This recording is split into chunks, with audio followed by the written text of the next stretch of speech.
Every morning I wake up at 6 o'clock, even if I went to bed past midnight the night before. It's an old professor's habit. For 4 decades, I started the day preparing for lectures. Although I've been retired for 5 years now, the biological clock can't be retrained. I'm not trying to, though. The silence of early morning is particularly good for thinking. I stand at my bedroom window, looking out at a waking Pasco. My apartment is on the sixth floor of a modern building in the center of the city. It overlooks the park and the town square. When I was choosing a place to live after retirement, this view was the deciding factor. It reminds me of my youth in Europe, where I spent 2 years on an exchange program. The ringing of the phone interrupts my thoughts. My son's name pops up on the screen. Quentin never calls this early for no reason. Mom, hi, I'm sorry to call you so early. Good morning, Quentin. What's up? Beatrice has a surprise meeting with a supplier in Milan, and I have a conference call with my Asian partners. Could you pick Lamont up from the clinic at 11 o'clock? I'm holding my breath. I've been getting more and more requests like this lately. Sure, I answered, already mentally reorganizing my day. I'll reschedule my meeting with my financial advisor. Thanks, Mom. You're the best. There's relief in his voice, but not gratitude. He'd already taken for granted that Grandma would always accommodate their schedule. My son Quentin Plimpton is a successful IT consultant. His wife Beatrice owns a designer clothing boutique in Pasco's most prestigious shopping center. They were married 12 years ago, and I gave them a house, a big, bright mansion in the Hillcrest neighborhood. It seemed like the right thing to do at the time. I put some of my savings into the gift, hoping that my only son would create a happy family there. Interestingly, I never redocumented the house. At first, I didn't have the time. I was still teaching and doing research. Then she and Beatrice kept putting off going to the notary. Mom, what difference does it make? We're family, Quentin used to say. And now it just doesn't seem important to anyone. After breakfast, I drive to the rehab clinic. Lamont is 10 years old now, and the last year of his life has been an endless series of medical procedures.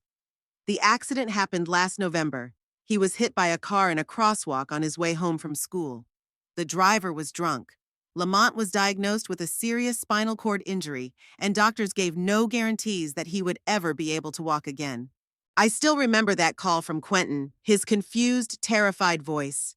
I remember rushing to the hospital, all three of us, me, Quentin, and Beatrice, sitting in front of the operating room doors, holding hands and praying to our gods. For the first few months after the accident, we were more united than ever.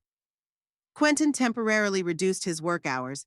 Beatrice closed her boutique for 2 weeks and was constantly by her son's side. I moved in with them to help with household chores while they were in the hospital with Lamont. Together, we all researched information about similar injuries, consulted with the best specialists, and searched for innovative treatments. But as the months passed, Quentin and Beatrice's enthusiasm faded. Lamont's recovery turned out to be a long and agonizing process with unobvious results. Physical therapy, massage, exercises, all required daily effort and constant presence. And the results were minimal. A slight improvement in sensitivity, a little more control over his body. Quentin returned to his normal work schedule. Beatrice immersed herself in the affairs of the boutique again, citing that business requires attention. More and more often, I was asked to pick Lamont up from the clinic, to take him to his regular treatments, to babysit him in the evening. Grandma Harriet, Lamont smiles when he sees me in the doorway of the room. His eyes, big green like his grandfather's, glow with joy. Hi, my good man. I lean over to give him a hug. How was therapy today? Dr. Reed said I did great, he answers proudly. I was able to balance on the bars for 30 seconds. That's great! I help him into his wheelchair. That means your muscles are getting stronger. Lamont nods, but I see a shadow of disappointment on his face. Before the accident, he was an active boy playing soccer, swimming. Now every little accomplishment is hard work for him. Where are Mommy and Daddy? He asks, even though he already knows the answer. They have important meetings today, sweetheart, but you and I are going to have a great time, I say, trying to sound cheerful. Why don't we stop by that cafe with the world's best chocolate milkshake? His face lights up with a smile again, and we hit the road. In the evening, I bring Lamont home. Quentin is already back from work and sitting in the living room with his laptop. Beatrice is not home. She has a business dinner with her Italian partners.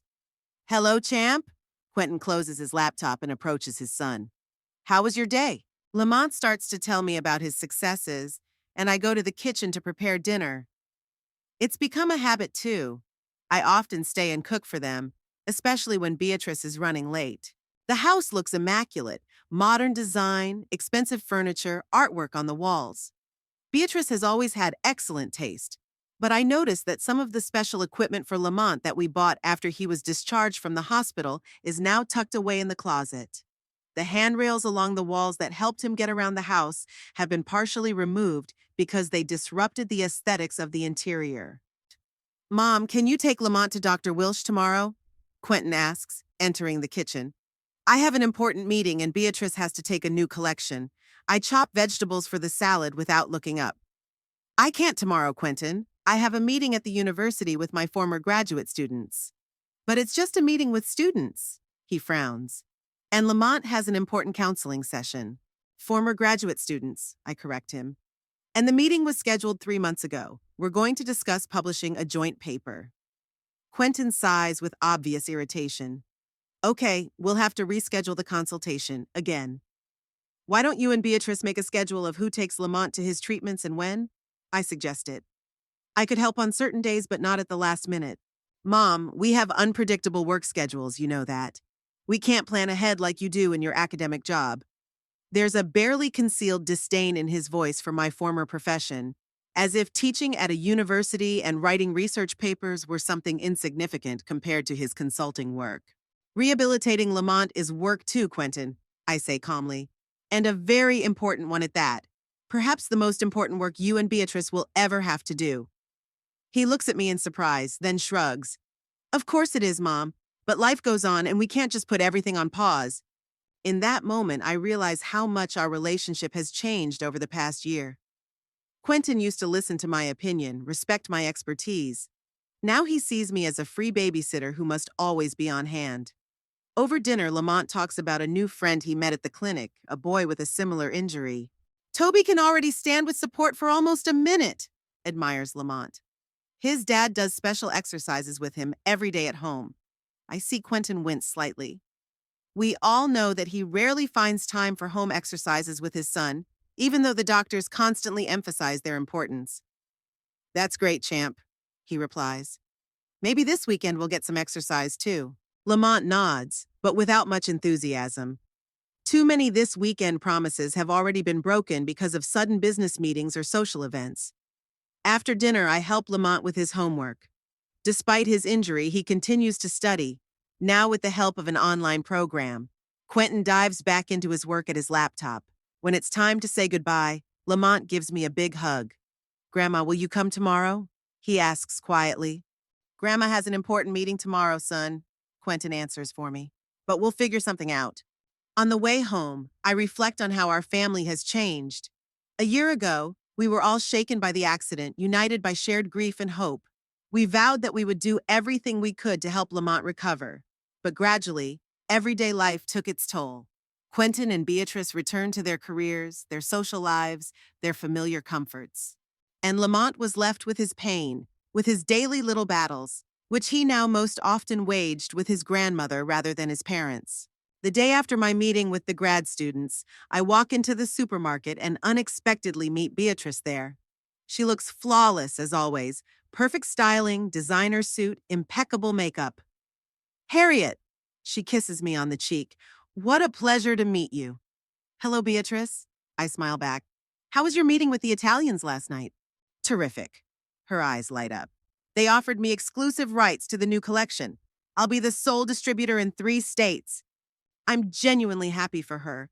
Beatrice has really worked hard to grow her business, but I can't help but notice how enthusiastically she talks about her work and how she rarely talks about Lamont's successes with the same fervor. By the way, she continues, Quentin and I are thinking of throwing a little reception in honor of the event next Saturday. Would you mind being with Lamont? I don't say anything for a few seconds, thinking about my answer. Why not include Lamont in the celebration, I suggest. It would be good for him to have a change of scenery to socialize with people. Beatrice wrinkles her nose slightly. Harriet, you realize this is a business event. Lamont will be bored. Besides, there'll be a lot of people there, stairs. It's not very comfortable for his chair. And it doesn't really fit your perfect picture of a successful businesswoman, I think. But I say it out loud. Okay, I'll sit with him. But Beatrice, you and Quentin have to remember that socialization is very important for Lamont. He mustn't feel excluded from the family. Of course, Harriet. She's already checking messages on her phone. We understand. It's just that this is a very important time for business. We just need to be a little patient. A little patience has been going on for months now, and I fear that for Quentin and Beatrice, this is becoming the new normal of life, where Lamont and his needs take a back seat. I remember after Lamont was discharged from the hospital, they were both determined to do whatever it took to help him recover. Quentin even talked about temporarily reducing his work hours. Beatrice considered hiring a manager for the boutique so she could spend more time with her son. But gradually, their enthusiasm faded, replaced by routine and fatigue from the constant medical procedures and the need to adjust to the new reality. And they began to rely on me more and more, tacitly shifting the responsibility for Lamont's rehabilitation onto my shoulders. I don't mind helping after all. Lamont is my only grandson, and I love him with all my heart. But what worries me is how easily his parents return to their old lives, as if their son's injury were a temporary inconvenience rather than an event that changed their entire family forever. It's been exactly 1 year since Lamont was hit by a car. The clinic suggested we mark the date as a celebration of survival, a step toward a new life. Dr. Reed said it was important to focus on progress, not loss. And progress indeed had been made. Lamont could already sit up without support. He had improved sensation in his legs, and the doctors remained cautiously optimistic about his future. I suggested that Quentin and Beatrice organize a small family celebration. Nothing grand, just a dinner with those closest to them to celebrate Lamont's fortitude and support him on his journey ahead. I'm sorry, Mom, but Beatrice and I are invited to the opening of the new gallery this Saturday, Quentin replied when I called him with the suggestion. It's a very important event. All the influential people of the city will be there. Quentin, it's the anniversary of Lamont's accident, I reminded him, trying to hide my disappointment. Dr. Reed thinks he needs emotional support on that day. Mom, we remember what day it is, he sounded annoyed. But life goes on. We can't keep living in the shadow of what happened. At that moment, I felt something break between us. His words sounded reasonable, but behind them was an unwillingness to recognize how much his son's life had changed. Lamont couldn't just get on with his life. He was fighting for every day, every move. And his parents increasingly chose to return to their old carefree lives. We did end up having a small celebration after all. Just me and Lamont. I baked his favorite chocolate cake. We watched movies and talked about everything in the world. I got him a new tablet for studying and playing games. He was happy, but I could see the unspoken question in his eyes. Why aren't his parents around on a day like this? Quentin and Beatrice returned late in the afternoon when Lamont was already asleep. Beatrice was glowing with excitement. Her outfit had caused a sensation at the gallery opening, and she had even been photographed for a local magazine. Do you know, Harriet, I've been invited to join the committee for the annual charity ball, she exclaimed, kicking off her high-heeled shoes. It's such an honor they don't usually take newcomers. I congratulated her politely, but inside I was growing irritated. Beatrice could talk for hours about social events, but rarely showed the same enthusiasm for her son's small accomplishments in rehab. Fall was slowly turning to winter. The days grew shorter, but my responsibilities to care for Lamont only grew. Now I spent almost every day with him, picking him up from school, taking him to his treatments, helping him with his homework. Quentin was staying late at work more and more often, and Beatrice was absorbed with her boutique and social life. One day in mid-November, I arrived at their home and found Lamont alone. He was sitting in his wheelchair in front of the TV, trying to reach for the remote, which had fallen to the floor. Lamont, where are your parents? I asked, picking up the remote and handing it to him. Dad's at work, and Mom left to meet with the vendors, he answered calmly, as if it were nothing out of the ordinary. She said you'd be here soon. I looked at my watch. It was almost 5 in the evening. I'd planned to stop by after my errands, but no one had warned me that Lamont would be alone. What if I'd been late? What if something unforeseen had happened? How long have you been home alone? I asked, trying to keep my voice steady. Since lunch. Mom left me sandwiches and juice. I called Beatrice, barely containing my anger. How could you leave him alone? I asked when she answered. He's only 10 years old and he's in a wheelchair. Harriet, don't be dramatic. Her voice sounded carefree. Lamont is quite an independent boy, and I knew you'd come. I had an urgent meeting I couldn't cancel. What if something had happened to me? What if I couldn't make it? But nothing happened, did it? She sounded annoyed. Look, I'm trying to balance business and childcare. It's not always easy. After that conversation, I began to notice that Quentin and Beatrice were shifting their parenting responsibilities to me more and more, without even giving me a heads up. I began to feel like a free caregiver whose time and energy had no value, rather than a loving grandmother helping the family through a difficult time. In early December, Beatrice invited me for coffee at a small restaurant near her boutique. This was unusual. Usually we chatted on the fly, between her appointments and my visits to Lamont. Harriet, you know how much we appreciate your help, she began as we sat down at a table. Quentin and I couldn't have done this year without you. I nodded silently, waiting for her to continue. Something in her tone told me that those words would be followed by a request. Quentin and I haven't had a chance to be alone together in a long time, she continued. It's been such a stressful year. Constant hospitalizations, procedures, anxiety.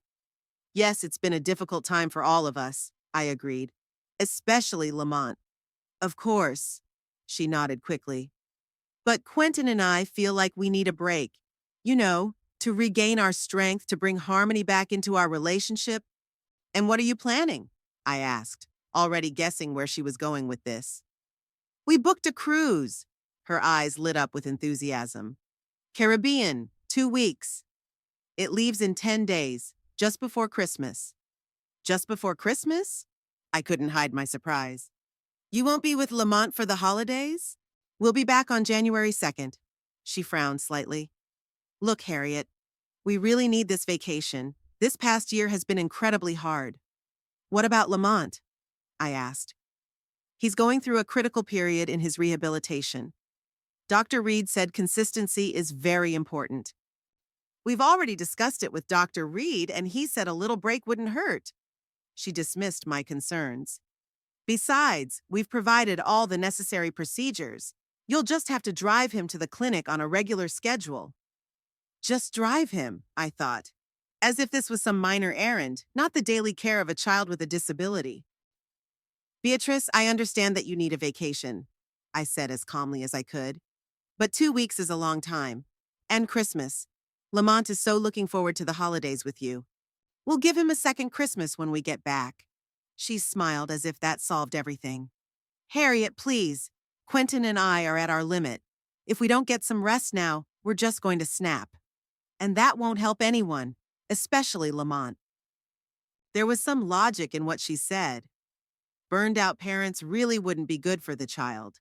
But I couldn't help thinking that Quentin and Beatrice were just looking for an excuse to go back to their old carefree lives, at least for 2 weeks. Okay, I finally agreed. I'll stay with Lamont, but you need to have a serious talk with him and explain why you're going away for the holidays. Of course we'll explain, Beatrice said with relief. You're the best, Harriet. We shall never forget it. But I could see that this conversation was over for her. She had gotten what she wanted, and she was already packing her bags. The next day, I went to their house for a family dinner.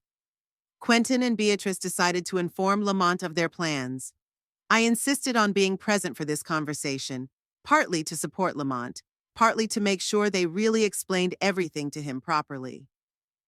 We have news, champ, Quentin began after dinner, as we all moved into the living room. Mom and I have decided to take a little vacation. A vacation? Lamont looked up from his clipboard. Are you guys going somewhere? We booked a cruise. Beatrice showed him a colorful brochure with a picture of a huge white liner. Look how beautiful the ship is.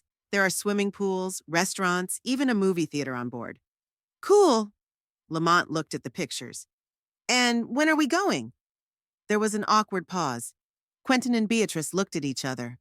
You see, champ, Quentin put his hand on his son's shoulder. This cruise is for adults only. The kids there don't do well there. It's too boring. I could barely keep from snorting. There are usually plenty of activities for children aboard these liners, but, of course, a child in a wheelchair would make it difficult to have a carefree vacation. So, I'm staying at home? Lamont asked slowly, and I saw his shoulders slump slightly. You'll be with Grandma Harriet, Beatrice said quickly. You'll have a great time, and we'll bring you lots of presents. What about Christmas? Lamont asked quietly. We'll have a second Christmas when we get back, Beatrice said, repeating a phrase she had said to me before. With a real tree and presents and everything. Lamont looked down at his hands clutching the clipboard. I knew that look. He was trying to be strong, not show his disappointment. When are you leaving? He asked finally. In 10 days, Quentin answered. And we'll be back on January 2nd. Only 2 weeks. That's not so long, is it? Beatrice said. The time will fly by in a flash, but for a 10-year-old, 2 weeks is an eternity, especially 2 weeks without parents during the holiday season. Okay. Lamont shrugged, still not looking up. Can I go to my room? I need to finish my homework. Sure, champ. Quentin helped him into the wheelchair. Can I give you a hand? No thanks. I'll do it myself. Lamont turned the chair around and headed towards his room. As he disappeared behind the door, I looked at Quentin and Beatrice. They looked slightly guilty but mostly relieved. The hardest part was over. He's upset, I remarked. Psst, he'll get over it. Beatrice waved it off. Children adapt quickly. Besides, he loves spending time with you. It's not who he spends time with, Beatrice, I said. It's that his parents are going away for Christmas without even considering taking him with them. Harriet, be realistic, Quentin sighed. How can we take Lamont on a cruise? It would create a lot of problems. A wheelchair on the ship, constant supervision. What kind of vacation would that be? So the problem isn't that the cruise is adults only, but that it would be too much trouble with Lamont, I clarified. Don't twist it, Mom! Quentin was getting annoyed. We love Lamont, but we're human too, and we need a vacation, especially after this year. Yes, this year has been hard on all of us, I agreed. Especially for Lamont, who lost his ability to walk, lost many of his hobbies, and now spends most of his time in hospitals and procedures. There was an awkward silence. Quentin and Beatrice didn't look me in the eye. We'll come back rested and refreshed, Beatrice said finally. It will be good for everyone, including Lamont. I didn't continue the conversation. It was obvious that their decision had already been made, and no amount of argument would change it. I just hoped that Lamont would really get over this disappointment, like so many others he had been going through lately. In the days that followed, I noticed that Lamont became quieter than usual. He was still as diligent about doing his exercises at the clinic and doing his homework, but his smile appeared less often. When I asked him if everything was okay, he just shrugged and said, "It's okay, Grandma. I understand they need rest." That phrase, so similar to what his parents had said, broke my heart. A 10-year-old should not understand that his parents need a vacation from him. He should be assured that they love him and want to be there for him, especially on holidays, especially after what he's been through. The day of Quentin and Beatrice's departure came sooner than I expected. I arrived at their house early in the morning to help with the final preparations and stay with Lamont while they were at the airport. The house was like a chaotic anthill. Beatrice was flitting between the bedroom and the living room, deciding which dresses to take and which to leave behind. Quentin was checking papers and reservations. Lamont sat in his room, pretending to be engrossed in a computer game. Harriet, we made a list of all of Lamont's treatments. Quentin handed me several pages printed out on the printer. There are schedules, addresses, doctors' names, everything you need to know. I looked at the list. It was the same schedule I'd been driving Lamont around on for the past few months. The only difference was that now I had to do it every day, no weekends or holidays. Here's the money for expenses. Beatrice placed an envelope on the table. It should be enough for all Lamont's needs and groceries. Thank you, but I can provide for my grandson for 2 weeks. I pushed the envelope back toward her. Better buy him something special as a souvenir. Beatrice shrugged and tucked the envelope into her bag. Suit yourself. You know we appreciate your help. The cab arrived around 9 in the morning. Quentin and Beatrice started carrying the suitcases out. Lamont, Beatrice called out. We're leaving. Come and say goodbye. Lamont came out of his room. His face was calm, but I could see the tension in his shoulders. Bye, champ. Quentin squatted in front of his chair. Obey your grandmother and don't forget to get your exercise, okay? Okay, Dad. Lamont nodded. Have a good vacation. We'll bring you great presents. Beatrice kissed his forehead. And we'll call you every day. Lamont hugged them both, but I noticed that the hug was short and reserved. He had already begun to build a wall of protection against disappointment. When Quentin and Beatrice were already standing at the door with their suitcases, Beatrice suddenly turned to me. By the way, Harriet, could you water my orchids? They require special care. The instructions are on the kitchen table. Sure, I replied. And also, Quentin added, there may be packages coming for us. Just stack them in the study, okay? I nodded, feeling the irritation building up inside. Even as they said goodbye, they were thinking about their flowers and packages, not about how their son would spend the 2 weeks without them. Well, we have to go. Beatrice glanced at her watch. The cab driver's waiting. We need a vacation. You take care of it yourself, bye, Quentin said, picking up his suitcases and heading for the door. That phrase, said as casually as if it were a houseplant and not their son, was the last straw. I felt something inside me snap. Switch. They weren't just leaving their son for 2 weeks. They were demonstrating how little he meant to them compared to their own comfort and pleasure. The door slammed shut, and Lamont and I were alone in the big, empty house. He stared at the closed door for a few seconds, then turned in his chair and headed back into the room. Lamont, I called out to him. Should we bake cookies? Or watch a movie? Thank you, Grandma, but I'd like to be alone, he said quietly. May I? Of course, honey, I smiled at him. I'll be in the kitchen if you need me. Left alone, I sat down at the kitchen table and thought. Something had to change. Quentin and Beatrice had crossed the line, and I could no longer silently watch them neglect their son. I looked out the window at their manicured garden, the luxurious pool they'd built last summer, the expensive cars in the driveway. All this prosperity was based on my gift, the house I'd bought them for their wedding but never legally remodeled. And then, sitting at their kitchen table, I made a decision that would change all of our lives. The first day without Quentin and Beatrice was quiet. Lamont and I had breakfast. Then I drove him to his physical therapy class.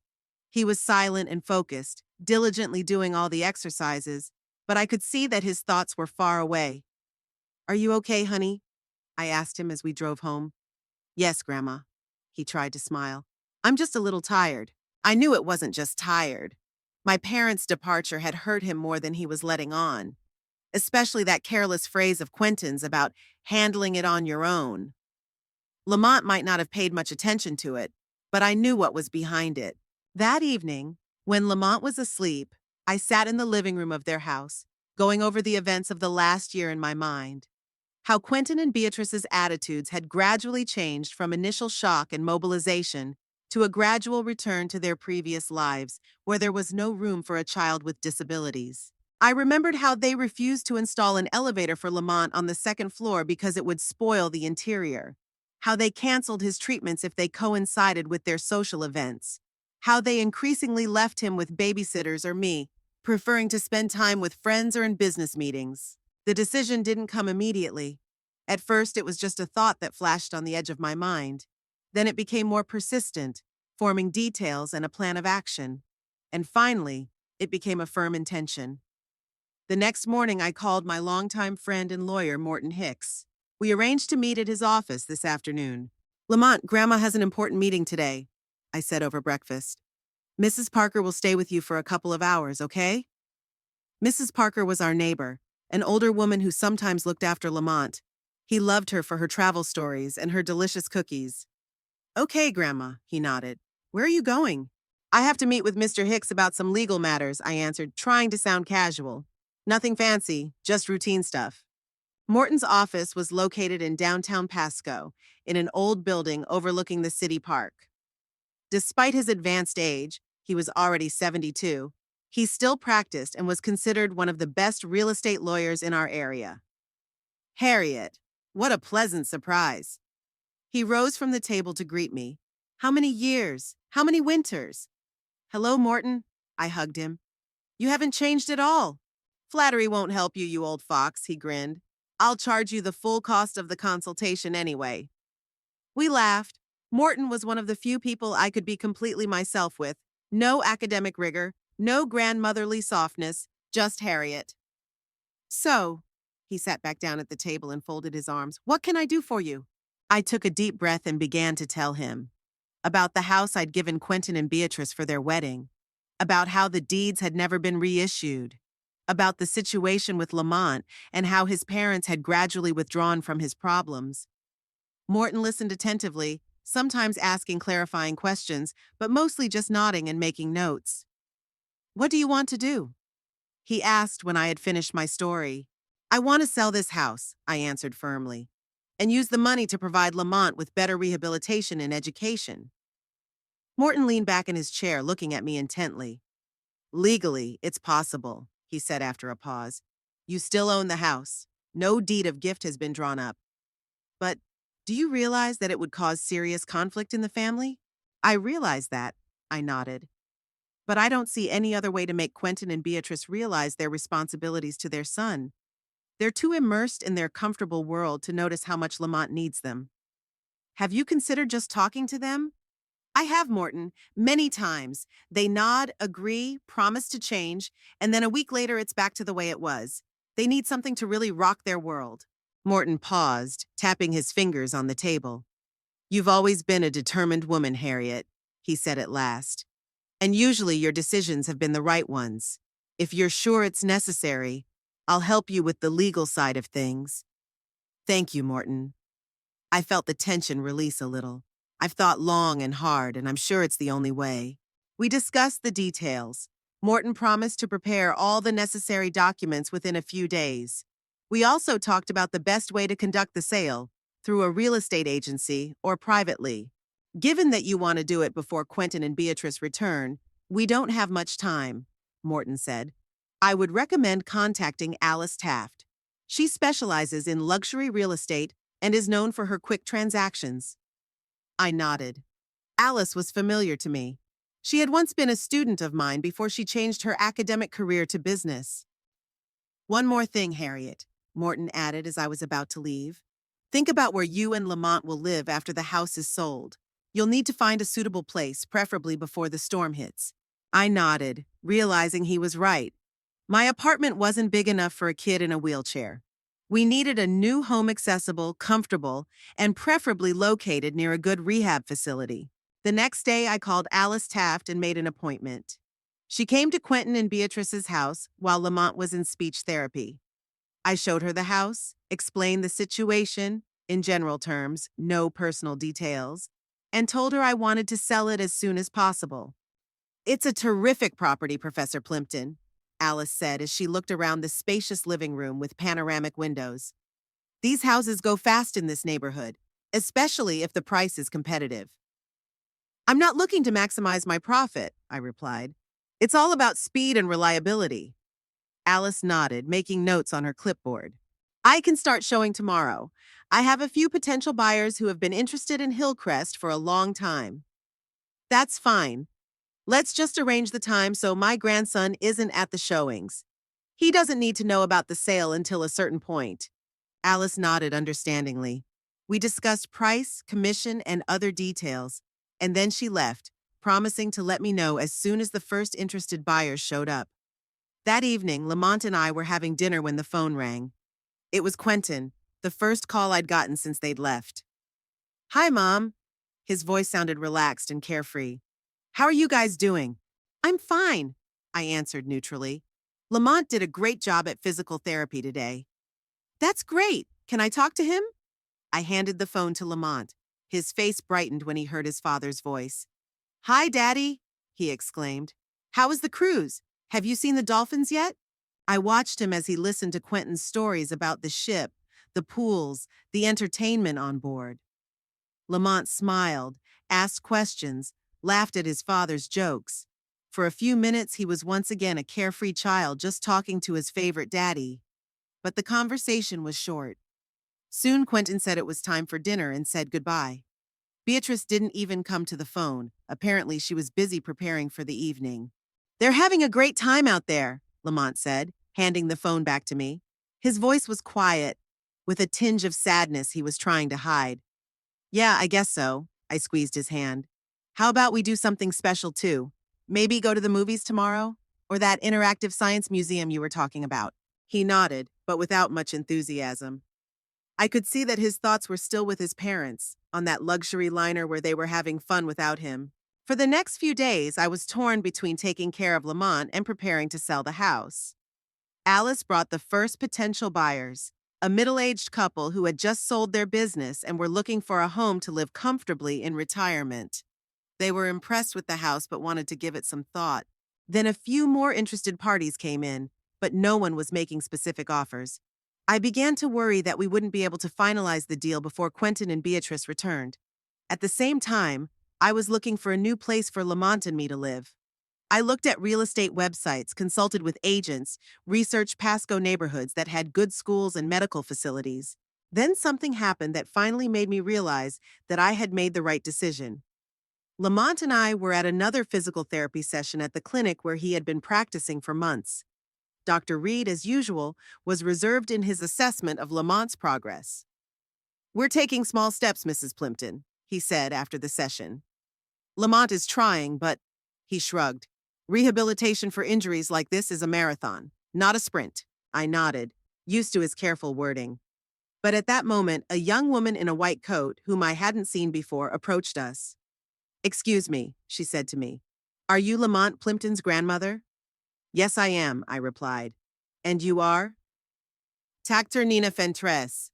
She extended her hand. "I'm the new pediatric neurorehabilitation specialist. I just joined the clinic." We shook hands. Dr. Reed looked a little unhappy with this intervention. "Dr. Fentress is not yet fully familiar with our protocols," he said. "Nor is she familiar with Lamont's medical history." "Actually, I went through his files last night," she countered calmly. "And I would appreciate the opportunity to discuss some of the observations with Mrs. Plimpton." Dr. Reed reluctantly left, and Dr. Fentress motioned for me to take a seat on a bench in the hallway. "Mrs. Plimpton, I noticed that Lamont is on a standard rehabilitation protocol," she began. "But based on his medical condition and the nature of his injury, I think a more individualized approach might be more effective for him." "What do you mean?" I leaned forward, intrigued. "There are new techniques that have shown very good results with Lamont's type of injury. More intensive physical therapy combined with water treatments, special exercises for neuromuscular stimulation." She spoke with an enthusiasm that contrasted sharply with Dr. Reed's usual restraint. "I have seen children with similar injuries make significant progress in a few months of such therapy." "Why didn't Dr. Reed ever suggest these techniques?" I asked, feeling the excitement growing inside. Dr. Fentress hesitated slightly. "You see, our clinic has only recently begun to implement these protocols. Dr. Reed, let's just say he favors a more conservative approach. But there are other centers that specialize in these innovative techniques." "Like what?" "Like the Newman Center in North Pasco. They do amazing work with kids with spinal cord injuries. I interned there myself before I came here." I wrote down the name of the center and thanked Dr. Fentress for the information. That same night, after Lamont fell asleep, I started researching the Neumann Center on the internet. What I found made me wish we had gone there sooner. The center specialized specifically in spinal cord injury rehabilitation, especially for children and teens. Their results were impressive. Lots of success stories, kids who were able to regain mobility after injuries similar to Lamont's. I called the center the next day to schedule a consultation. Lamont and I went there 2 days later. The Newman Center was strikingly different from Dr. Reed's clinic. Bright, spacious rooms, state-of-the-art equipment, an atmosphere of optimism and energy instead of sterile medical restraint. Dr. Samantha Newman, the center's founder, personally met us and conducted an initial consultation. She scrutinized Lamont's medical records, ran some tests, and then sat across from us with a serious but reassuring expression on her face. "Lamont," she addressed him directly, not me, which made her different from most doctors. "I can see that you've been working very hard this year, and it shows you have good muscle tone for someone who spent so much time in a wheelchair. Lamont nodded, clearly pleased with her assessment. But I think you could accomplish a lot more with the right rehabilitation program, she continued. Your injury is serious, but it's not hopeless. I've seen patients with similar injuries get back to walking, first with support, then on their own. I saw Lamont's eyes light up with a hopefulness I hadn't seen in a long time. Really? He asked. Will I be able to walk again? I can't promise miracles, Dr. Newman answered honestly. But I can promise that we'll do everything we can. And judging by your medical conditions and what I've just seen, you have a good chance of significant improvement. We discussed the rehabilitation program she suggested. It was intensive. Daily classes, various therapies, work with a psychologist, special exercises at home. And it was expensive. Much more expensive than what we were paying at Dr. Reed's clinic. But when I saw how Lamont's eyes lit up, how his shoulders straightened, how for the first time in a long time he began to talk about the future with enthusiasm, I knew I would find the money, no matter what it took. On the drive home, Lamont couldn't stop talking about the center, about Dr. Newman, about the new opportunities. Grandma, do you think Mom and Dad will agree to move me there?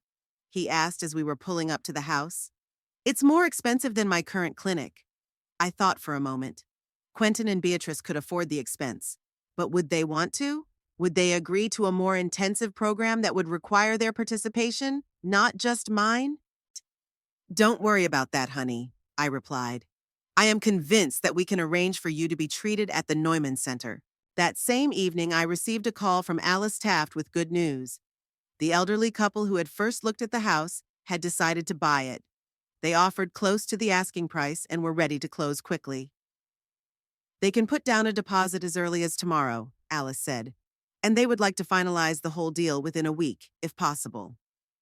That's great news, I replied. Please tell them that I accept their offer. After talking to Alice, I felt a strange mixture of relief and anxiety.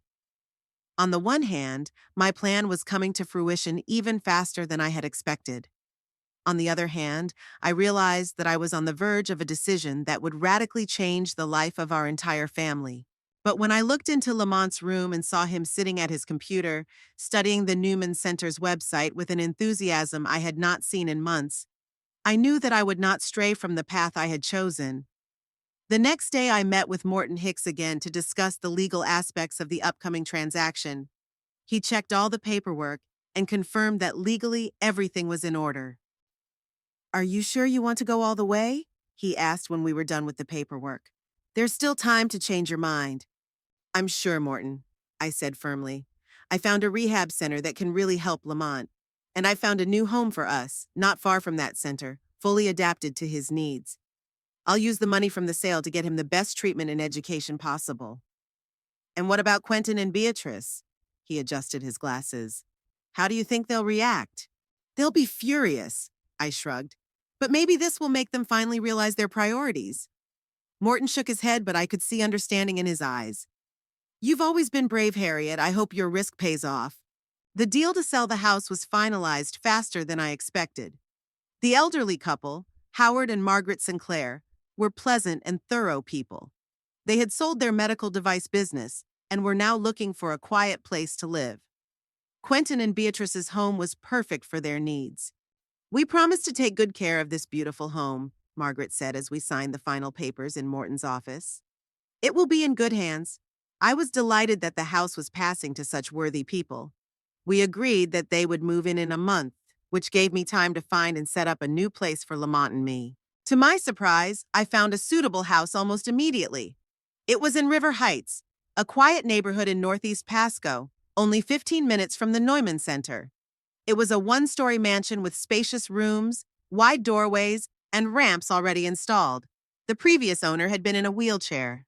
The backyard overlooked a small lake, and there were families with children living in the neighborhood, which created a friendly atmosphere.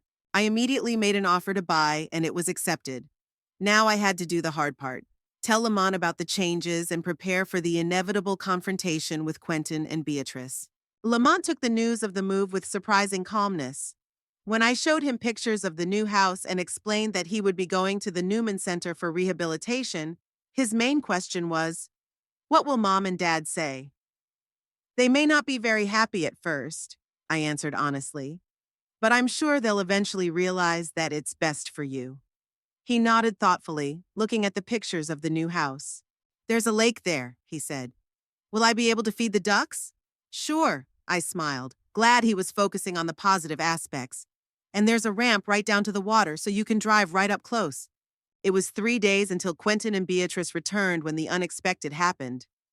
I was just putting some of Lamont's things in boxes in preparation for the move when my phone rang. Beatrice's name popped up on the screen. Harriet? Her voice sounded tense. What's going on? We just got a call from our neighbors saying there's a for sale sign in front of our house. I froze, clutching the phone. I hadn't expected the news to reach them so quickly. I was supposed to be in control and choose the right moment to talk. Beatrice, I said, trying to speak calmly, let's talk about this when you get back. Now is not the best time for such a conversation. Not a good time. Her voice rose an octave. You're selling our house behind our backs, and you're telling me this isn't the time to discuss it? I heard Quentin's voice in the background, demanding the phone. Mom! His voice was icy cold as he picked up the phone. What the hell is going on? Is this some kind of joke? No, Quentin, it's not a joke, I answered firmly. I sold the house. Legally, it's always belonged to me, as you remember. You couldn't have done that, he was almost shouting. It's our house. We've lived there for 12 years. And yet, I did it, I said. We'll talk when you get back. I've made a reservation at Le Chateau for tomorrow night, 7 o'clock. I think you'll be back in time for that, don't you? We're on the next flight out, Quentin hissed. And believe me, Mom, that's not the end of the story. He disconnected without waiting for my response. I took a deep breath, trying to calm my racing heart. I knew it would be difficult, but I still wasn't ready for such a direct confrontation. Lamont peeked out of his room, hearing my conversation. Grandma, was that Mom and Dad? Are they mad? Yes, honey. I didn't hide the truth. They found out about the sale of the house and they're not very happy, but it's going to be okay, I promise. He nodded, but I could see the worry in his eyes. Lamont had always been a sensitive child, especially to family conflicts. Maybe I shouldn't have sold the house, he asked quietly. I could have kept going to Dr. Reed. No, Lamont. I walked over and sat down next to his chair. Dr. Newman can help you a lot more, and the new house is better suited to your needs. Sometimes you have to make tough decisions to make things better. He didn't seem convinced, but he didn't disagree anymore. We continued packing, preparing for the inevitable storm. Quentin and Beatrice flew in the next day around 5 o'clock in the evening. I had purposely taken Lamont to Mrs. Parker's house to keep him out of the first, most acute confrontation. They burst into the house like angry wasps whose nest had been disturbed. Beatrice looked tired after the flight, but her eyes burned with anger. Quentin was pale, his usually neatly styled hair sticking up in all directions. How could you, Mom? He began, barely crossing the threshold. How could you do this to us? Let's not discuss this now, I said calmly. I've made a reservation at the restaurant for 7 o'clock. We can discuss it calmly there. Quietly? Beatrice laughed almost hysterically. You sold our house, the house where we live, where all our things are, and you want us to discuss this calmly? Yes, that's right, I held her gaze. Because yelling and blaming each other is not the answer. We need to talk like adults. Where's Lamont? Quentin suddenly asked, looking around. He's at Mrs. Parker's, I answered. I'll pick him up later. I didn't want him to witness this scene. Quentin ran his hand through his hair, trying to gather his thoughts. Okay, he said finally. Let's talk at the restaurant, but don't think it will change anything. You can't just sell our house. I already did, I pointed out. And legally, it's always been my house. But we'll discuss the rest later. I suggest you get some rest and clean up before the meeting. I left them standing in the middle of the hallway and walked away, feeling their stares burning into my back. I invited Morton to join us at the restaurant. He agreed, though he expressed reservations about such a public confrontation. Are you sure the restaurant is the right place? He asked. It could turn into an ugly scene. That's why I chose a public place, I explained. Quentin and Beatrice cared too much about their image to have a scandal at Le Chateau. There they would be forced to maintain some semblance of decorum. Morton shook his head, but agreed with my logic. Le Chateau was the finest restaurant in Pasco with white tablecloths, crystal glasses, and a menu without prices for the ladies. I reserved a private booth to give us privacy without sacrificing the deterrent effect of a public place. I arrived first and asked the waiter to serve a bottle of good red wine. Beatrice always preferred red. Morton joined me a few minutes later, looking elegant in his navy blue suit. "You seem relaxed," he remarked, sitting down across from me, "considering the circumstances." "I've made my decision and I'm ready to stand by it," I replied. "Whatever happens today, I know I'm acting in Lamont's best interest." Quentin and Beatrice arrived at 7 sharp, 1 minute apart. They had both changed their clothes and looked more put together than they had during the day.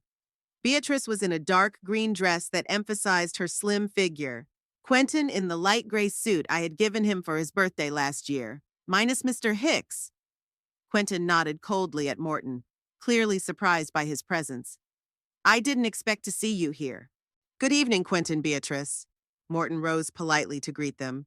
"Harriet asked me to join your conversation as a legal advisor." "Ah, so that's who helped you pull off this adventure." Beatrice glared at me, sitting down at the table. "I always thought you were a decent man, Mr. Hicks."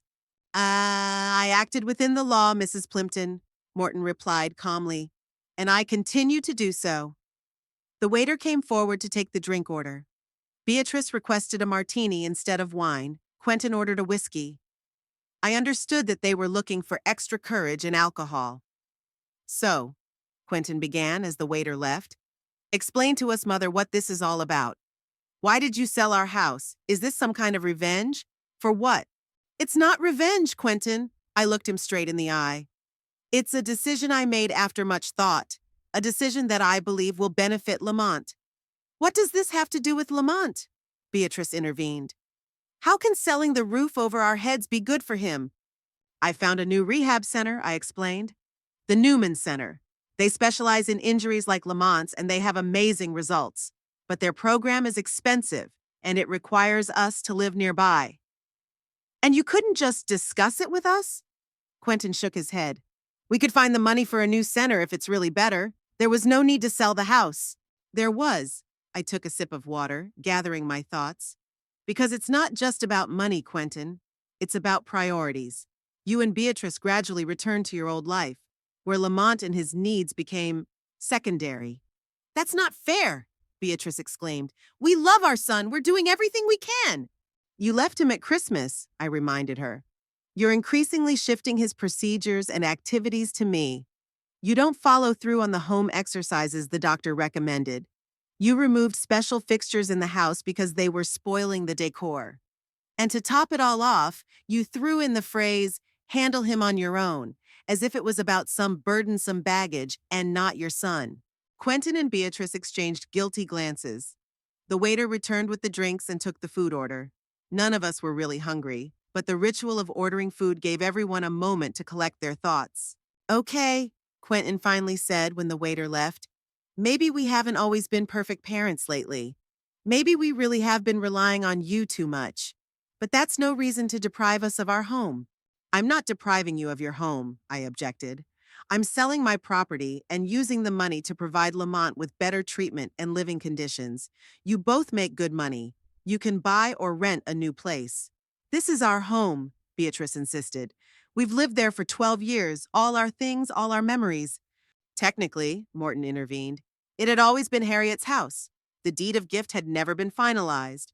Legally, she had every right to sell the property." "And you helped her do it." Quentin gave him a cold glance. "What a wonderful old family friend." "I acted within the law," Morton repeated. "And I advised Harriet to think it over, which she did." "We'll sue," said Quentin. "We'll prove that the house was a gift to us, even if the deeds weren't properly executed." "You can try." Morton shrugged. "But you have no proof of the gift. There's no paperwork to prove the transfer of ownership. And in 12 years, you've never tried to deed the house to yourself, even though Harriet offered to do it repeatedly." "Because we trusted her." Beatrice raised her voice, then, noticing the stares from the neighboring tables, lowered it to a furious whisper. "We thought she loved us, not betrayed us at the first opportunity." "I love you both," I said softly. "And I especially love Lamont. That's why I do what I think is necessary for his well-being. And what exactly have you done? Quentin asked, taking a large sip of whiskey. Where are we supposed to go now? Where is Lamont? I bought a new house in River Heights, I explained. It's a one-story, fully adapted for a person in a wheelchair. It's about 15 minutes from the Newman Center. Lamont will be living there with me and undergoing intensive rehabilitation. Wait, Beatrice straightened in her chair. What do you mean Lamont will live there with me? He's our son. Yes, he is your son, I agreed. And you can see him as often as you want. But I think what he needs right now is stability and constant support, which you can't or won't provide. You're taking our son away from us? Quentin turned even paler. You can't do that.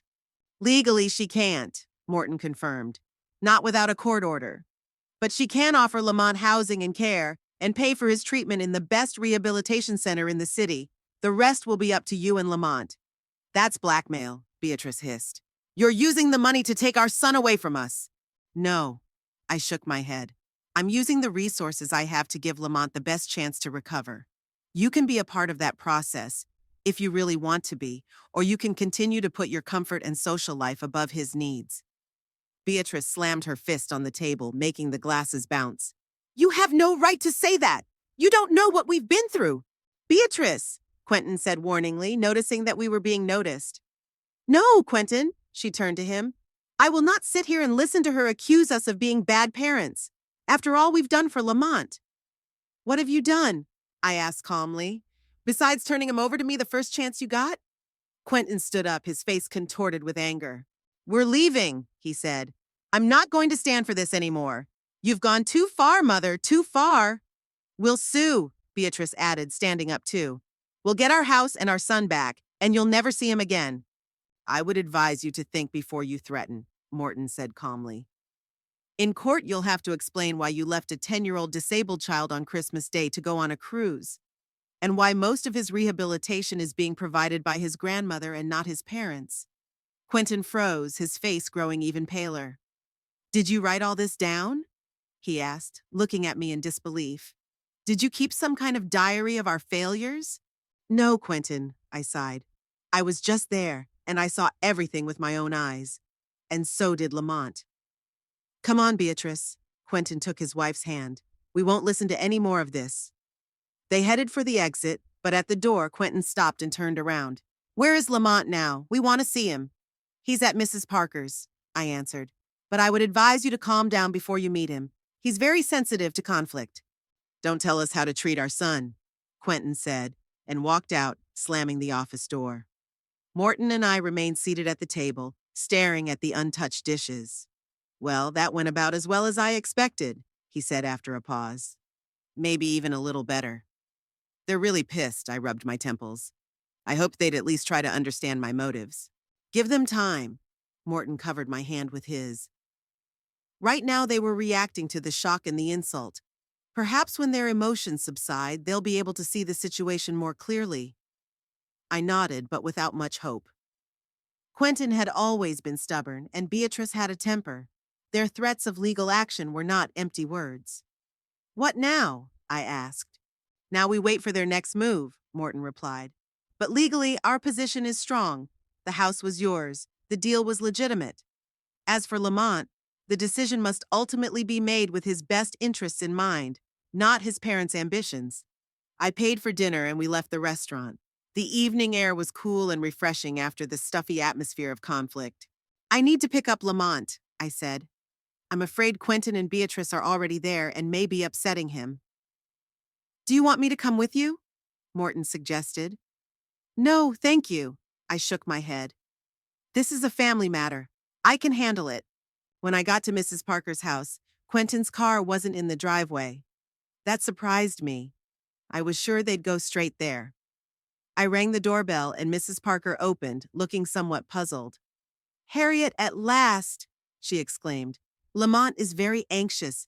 He overheard part of your telephone conversation with your son and daughter-in-law, and now he's worried that they're angry with him. Ah, at him? I frowned. What makes him think they're mad at him? Children often think that way, Mrs. Parker sighed. They take the blame for adult conflicts. He sits in the living room, hardly speaking. I tried to distract him, but to no avail. I walked into the living room and saw Lamont sitting in his chair in front of the TV, which was on but with the sound off. He was staring into the space in front of him, oblivious to the flickering images on the screen. "Lamont?" I called out to him softly. "I've come to get you." He turned and I saw the traces of tears on his cheeks. "Grandma." His voice was quiet, almost a whisper. "Mommy and Daddy didn't come. They had things to do, honey." I sat down next to him. "They were really tired after the flight." "Are they mad at me?" he asked, confirming Mrs. Parker's fears. "Because of the new house and the new doctor?" "No, honey, of course not." I took his hand. "They're mad at me, not at you. Never at you. But if I didn't need a new doctor and a special house, you wouldn't have sold their house." His logic was flawless and broke my heart. "Lamont, listen to me." I turned his chair so that he was looking me in the eyes. "This is not your fault in any way. It's an adult decision, and it has to do with how we adults see your future. Your parents love you, and I love you too. We just have different ideas about what's best for you." He nodded, but I could see that he wasn't completely convinced by my words. "Let's go home," I said. "Tomorrow will be a new day, and we'll figure it out." On the way home, I wondered where Quentin and Beatrice had gone and what they planned to do next. Their threats sounded serious, but I had faith in the rightness of my decision. Lamont deserved better than what they could offer him now, and if I had to become the villain in their eyes to do it, so be it. The move to the new house went surprisingly smoothly, despite the circumstances. Lamont and I moved into our new home in River Heights a week after that disastrous encounter at the restaurant. Quentin and Beatrice never came to visit their son during that time, limiting themselves to a few brief phone calls, during which they mostly asked him what I was saying and doing. "Do you like the new house?" I asked him when we first arrived there together. "Very much," he replied, looking around curiously. "Indeed, no stairs." The one-story house was perfectly adapted to his needs. Wide doorways, no thresholds, a bathroom with handrails, low switches and cabinets. The backyard with its gentle slope down to the lake became his favorite spot almost immediately. We established a new routine. In the mornings, breakfast and online classes, I had arranged with his school for distance learning for a period of intensive rehab. Then we would drive to the Neumann Center, where Lamont would spend 3 to 4 hours each day working with different specialists. After lunch, rest. And in the evening, we would do home exercises that Dr. Newman had designed especially for him. Quentin and Beatrice, meanwhile, moved into a rented apartment downtown. They hired an attorney and filed a lawsuit to repossess the house, claiming that I had acted in bad faith. Morton assured me that legally my position was unassailable, but emotionally the situation was wearing us all down. "Why aren't Mom and Dad coming?" Lamont asked after the first 2 weeks in the new house. "They're very busy looking for a new place to live," I answered, not wanting to turn him against his parents. "And they're still upset about the move." "But they could come over every once in a while," he said, with childlike wisdom. "To see me studying with Dr. Newman," I nodded, not knowing what to say. Quentin and Beatrice, consumed with their resentment toward me and the lawsuit, seemed oblivious to the fact that their son needed their presence and support. Dr. Samantha Newman, however, was thrilled with Lamont's progress. "He's responding great to therapy," she told me after the first month of sessions. "He has a strong spirit and great motivation, and just as importantly, he has your reliable support." "Do you really think he will be able to walk again?" I asked, afraid to hope too much. "I'm almost certain of it," she smiled. "Of course, it won't happen overnight. He'll stand with support first, then take steps with a walker or other aids. But given the nature of his injury and how hard he's working, I'd say he has a very good chance." Those words gave me a renewed boost of energy and determination. I began to look for additional ways to help Lamont. Through my former colleagues at the university, I learned about new research on spinal cord injury rehabilitation. I contacted several experts who agreed to advise Dr. Newman on certain aspects of Lamont's treatment. I also set up a small gym in our home with adapted equipment so Lamont could get in some extra exercise. We turned it into a game. For each exercise he performed, he received points, which he could then redeem for small prizes or privileges. Grandma, look, he exclaimed one day, holding onto the special handrails in the center. I can stand for almost a minute. His face glowed with pride, and I felt tears come to my eyes. 2 months ago, he could barely keep his balance sitting without support, and now he was standing, albeit holding on to the handrail, but on his own feet. You're a real fighter, Lamont, I said, hugging him as he returned to his chair. I'm so proud of you. As the weeks went by, Lamont's progress became more and more noticeable. He could already stand with minimal support for a few minutes, and his muscles were getting stronger every day.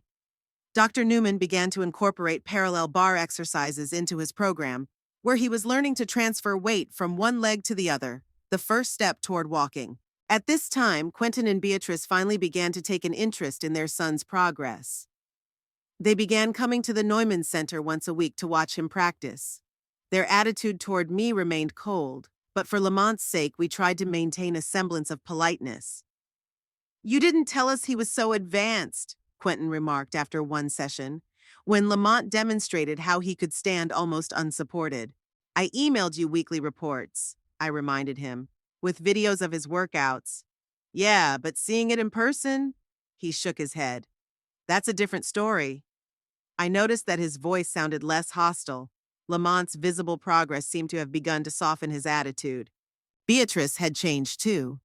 She began to take an interest in the details of the treatment, asking Dr. Newman questions, even offering to help organize a charity event for the center. I was slow to rejoice in these changes, however.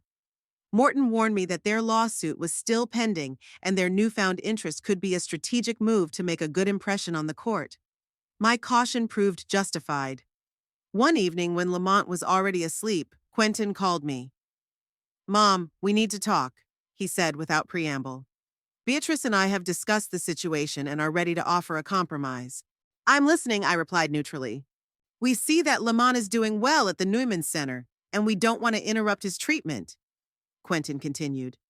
But we think it would be better for him to live with us, his parents. We could find a house near the center so that it would be convenient for him to go to the treatments. And what exactly do you suggest? I asked, already guessing where he was going with this. If you call off the sale of the house and return it to us, we'll sell it ourselves and buy a new place near the Neumann Center. You'll be able to see Lamont as often as you want and even help with his rehabilitation. But he'll live with us, as he should. I was silent for a few seconds, pondering his offer. It sounded reasonable on the surface, but I knew my son too well. What's changed, Quentin? I finally asked. 2 months ago, you left Lamont for Christmas to go on a cruise. What makes me think that now you're suddenly more devoted parents? We can see his progress, Mom. Irritation came into his voice. We realize we were wrong to not pay enough attention to his rehabilitation. But we are his parents, and we have the right to raise our son. This isn't about rights, Quentin, I said softly. It's about what's best for Lamont. He was finally making progress. He had hope. And it happened right here, in the stable, supportive environment I'd created for him. It soon became apparent that their interest in Lamont's progress was not entirely disinterested. One of my former colleagues, who was sometimes in the same social circles as Quentin and Beatrice, broke the unpleasant news to me. Harriet, I don't want to be a gossip, he said over the phone, but you should know. Quentin and Beatrice are telling everyone that you stole their house and are manipulating Lamont. They're portraying themselves as victims of your madness.